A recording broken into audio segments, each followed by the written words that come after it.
All right, guys, today we're going to talk about how to hit the two-handed backhand, and you cannot hit the two-handed backhand without understanding the two-handed backhand grip. So let's dive right into that first. I'm going to talk about some things that if they confuse you, we're going to link another video here on grips. So if you don't speak this language yet, check that video out first and come back, but most of this should be pretty easy. So the bottom hand, whether you're right or left-handed, the bottom hand is going to be your dominant hand, and you've got to have a continental or the hammer grip. Call it the hammer grip, because if you're going to go put a nail and hammer it into the wall, this is the grip you would naturally grab. A lot of other folks call it the handshake grip. Again, if you are still lost, check out the video on the grips. The top hand, and this is our non-dominant hand. So I'm right-handed. My right hand is on bottom. My left hand is on top, and you've got two options for your left hand. For your left hand, you can go what we call Eastern, which is the hand basically right behind the racket, even with the strings, or semi-Western, where you're turning your grip one bevel clockwise or towards the net to semi-Western with the top hand. This is personal preference. For me, I have it in Eastern because I like to hit a flatter two-handed backhand. If you want to generate more spin, that semi-Western grip is going to be what you're looking for. Now that we've got the grip down, let's talk about ready position and how the bottom hand actually changes a little bit. And this can be confusing. When you're waiting to hit any ball, whether you know it's a forehand or backhand, you're waiting with your forehand grip on bottom, which should never be continental. For some of you, it's going to be Eastern. Some of you, it's going to be semi-Western. So you've got your forehand grip on bottom, and you've got whatever you've locked in as your top hand grip that we just talked about, either Eastern or semi-Western on top. So to provide clarification here, your forehand grip on the bottom hand of the racket, and whatever you're going to use to hit your two-handed backhand on top. When the ball comes, if a forehand comes, easy peasy, just let go. You're ready to hit your forehand. But when the backhand comes, you're going to just pull that racket back, and we're going to talk about exactly what this looks like in a second. But as it relates to the ready position, you're going to pull that racket back, and your bottom hand is going to just naturally turn. When we get into thinking about how the two-handed backhand is actually hit, it is the top hand or the non-dominant hand that is doing all of the work and should be guiding the take back. So your bottom hand shouldn't really be doing anything here, especially not in the take back. So it should naturally adjust into that continental grip position that we just talked about. So now that we understand the grip and we understand the ready position, let's start to talk about how we actually move to the ball.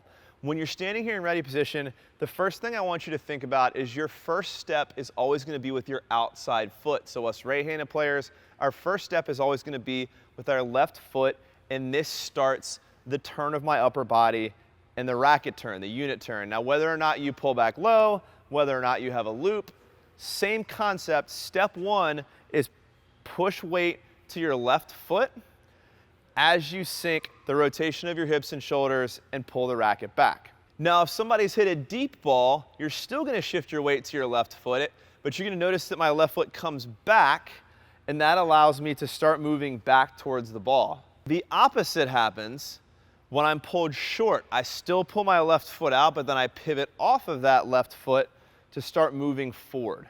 So you're going to notice here in both examples, whether you back me up or you pull me short, step one is always a unit turn and my left foot coming out, right? So if you back me up, left foot comes back, my body rotates, I'm backing up to the ball. If you pull me forward, left foot comes out, body rotates, I use that as my pivot point to start moving forward towards the ball. So we've talked about the grip, we've talked about the unit turn and how we move with our left foot forward. The last step here is really how we approach the ball, transfer weight, and actually swing. So if you're tracking down a ball that's really far away, maybe you're gonna take some bigger steps, but as we approach the ball, we always wanna take smaller steps to adjust to that ball to make sure that we're lining up the ball as much in our strike zone as humanly possible. The goal is always to not only hit the ball in your strike zone, but to try and transfer your weight forward. Sometimes there's going to be problems where too much damage is done to do this, but you always should be targeting getting your weight forward onto your front foot and thinking about getting that racket low. Now, we're not going to talk about the difference between the two options you have here, but I do want to let you know the two exist and both are completely viable.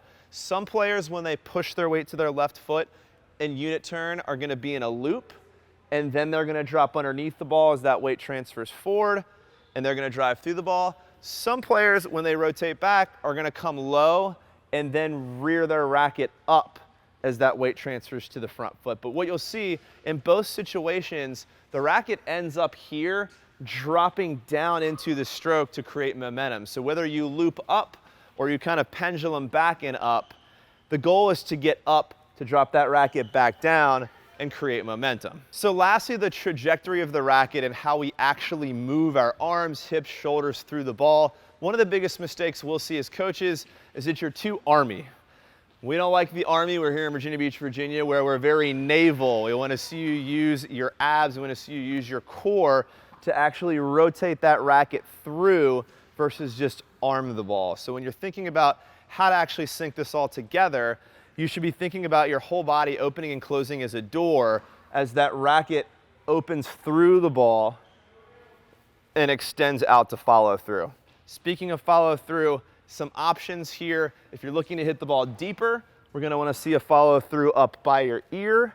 If you're looking to hit the ball wide, we're looking for more of a whip across the body. So we've gone through a lot of information. Let's sync this all together, right? We talked about continental grip on our bottom hand. Our top hand, our non-dominant hand, is in either Eastern or semi-Western, and that is the hand that is doing all of the work, both on the take back and on the swing. We talked about when we actually want to shift weight, we're going to shift to our outside foot as our first step, whether it's back or whether it's forward to create a pivot point. It's always going to be weight to our outside foot first.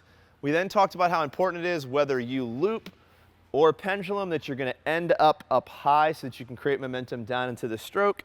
And then we talked about the stroke being synced with your hips, shoulders, and legs. With the knee bend, we're accelerating through and you're seeing my whole body rotate. And then lastly, on the follow through, if you can really get that bicep around, you're going to generate a bit more power. That, my friends, is how we hit a two-handed backhand.